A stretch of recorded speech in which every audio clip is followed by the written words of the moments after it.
Oi, a Assembleia Legislativa convida hoje, eu com prazer, eu vou participar nesse programa, José Pedro. José Pedro não é só médico e professor, mas primeira pergunta, Zé, quero saber de seu início, de Pirajuí, porque conhece seu pai, conhece a vida humilde, até vi no internet, filho de camponês. E chegou hoje, você é a maior autoridade no Brasil e fora de Brasil, na cirurgia de coração. Vamos começar no começo. Que dificuldade você enfrentou para chegar? Porque vai dar exemplo para essa pessoa humilde que vão assistir você, que pode chegar, pode ser melhor na vida, só depende da luta. Essa é a primeira pergunta. Pois não. É um grande prazer estar aqui diante de uma pessoa tão amável, deputado que se interessa tanto pelos assuntos de saúde e também humanitários. Você me perguntou sobre o meu início. Realmente eu nasci numa casa de sapé, na zona rural, né, em Pirajuí, estado de São Paulo, uma fazenda com nome muito peculiar, Fazenda da Faca. Talvez daí o meu interesse por cirurgia, né? E, realmente foi bastante difícil. Na época o acesso à educação era bastante difícil, muito mais do que hoje, né? E fiz a escola primária na Fazenda da Faca, depois meu pai ficou também doente, teve tuberculose, aí eu fui para o sítio do meu avô. E lá eu fiz o terceiro ano primário e depois mudei para a cidade de Pirajuí, onde eu fiz terminei o curso primário, a quarta série primária, e depois entrei no ginásio, tudo público, né? Que era o Instituto de Educação Dr. Alfredo Pujol, onde eu fiz o ginasial e colegial. A famosa escola Pujol ainda existe. Ainda existe, formou muitas pessoas bastante importantes de lá. E depois eu não fiz cursinho, estudei muito sozinho, né, durante o colegial, e entrei direto na Faculdade de Medicina de Botucatu. Prestei o concurso na época e entrei na Faculdade de Medicina de Botucatu. Em Pirajuí eu tive grandes professores, né? Tive um que você conhece muito, chamado Duda, né? Duda Trevisan. Que é o doutor, que é o Gerson Trevisani. E outros grandes professores, a minha professora de desenho, a dona Maldi, a professora de matemática, que era muito boa, a dona Ilza Marangon, de geografia, a dona Iola, que era uma pessoa extremamente culta, e tudo isso me ajudou muito a vencer na vida.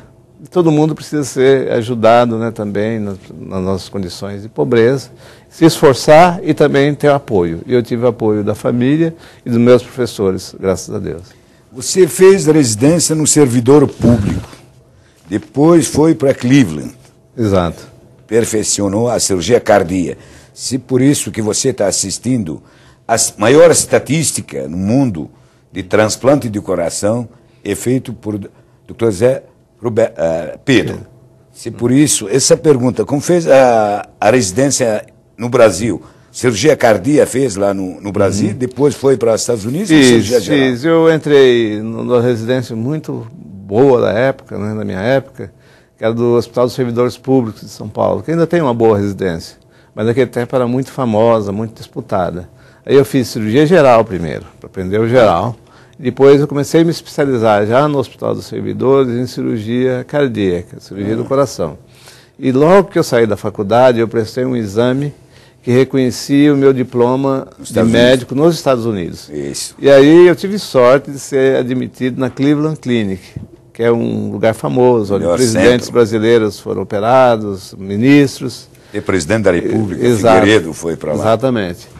E onde foi feito o primeiro cateterismo de coronária e a primeira cirurgia de coronária do mundo foram feitas lá. E, curiosamente, a primeira cirurgia cardíaca de ponte safena, feita na Cleveland Clinic por um médico da Argentina, que é muito interessante.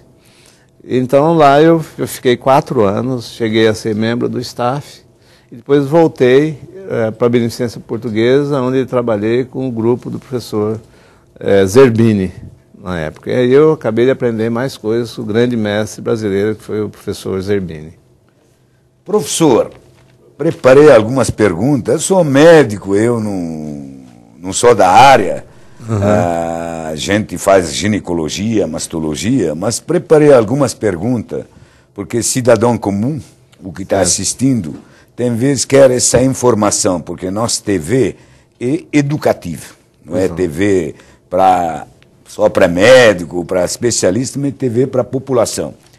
A primeira pergunta para o senhor: incidência de doença cardiovascular em mulher se iguala aos homens após menopausa, e por quê? Então, como você falou, antes da menopausa, a mulher tem os hormônios elevados, os hormônios femininos protegem a mulher da doença coronariana. Então, a doença coronariana na mulher mais jovem é muito menos comum do que do homem. Já depois da menopausa, aí as coisas começam a aumentar para o lado feminino. Mas, há algum tempo atrás, a gente tinha uma estatística que era mais ou menos de 5 homens operados da coronária para cada mulher. Isso está mudando para pior para o lado feminino. Então, a incidência de doença das coronárias na mulher aumentou. E por que aumentou? Porque a mulher está ficando mais estressada, ela tem muito mais atividades, tem atividade profissional, depois atividade caseira, cuidar de família, cuidar de filhos. Então, isso fez com que aumentasse um pouco a incidência de doença coronariana na mulher. Havia também o hábito de fumar, que a mulher antes não fumava, depois elas começaram a fumar mais. Mas, no geral, a questão do fumo melhorou, né? Porque com a legislação nova, o fato do ato de fumar ser proibido em muitos lugares, as pessoas começaram a tomar consciência, que é uma coisa muito ruim para a saúde fumar. E a preocupação das autoridades, eu acho que está surtindo efeito. Então, a gente vê muito menos fumantes, sem dúvida nenhuma. Isso seguramente vai repercutir na saúde depois de algum tempo. Então, em relação ao homem e a mulher, o homem ainda tem mais doença coronariana do que a mulher. Mas houve um aumento, entretanto, do número de mulheres com problema cardíaco, especialmente problemas de coronária. Eu vou pegar carona nessa resposta, como na minha área, ginecologia. Até pouco tempo atrás, achava o hormônio protege 100% coronária. Tem hoje algum trabalho, até o hormônio para doença coronariana, e atrapalha também. Tem algumas informações sobre isso? Tenho. Não, aí é o problema do hormônio feminino terapeuticamente, né? Então ele aumenta a chance de formar coágulos na pele, inclusive trombos nas coronárias. Então, a reposição hormonal tem os seus riscos, né? Quando feita, tem que ser feito com muito cuidado, com muito controle, né? Sabendo que tem seus benefícios e também tem seus riscos. E para o lado cardiovascular é que aumenta a coagulabilidade do sangue. E, portanto, aumenta a chance de haver entupimentos de veias ou de artérias, da artéria pulmonar, etc. Então, uma coisa que tem que ser usada, tem que ser feita com muito cuidado. Isso porque paciente ou mulher que toma hormônio, não só problema de coronária, mas também câncer de mama, eu acho, pode tomar, mas precisa cuidado de alguém, cuida dela, acompanha.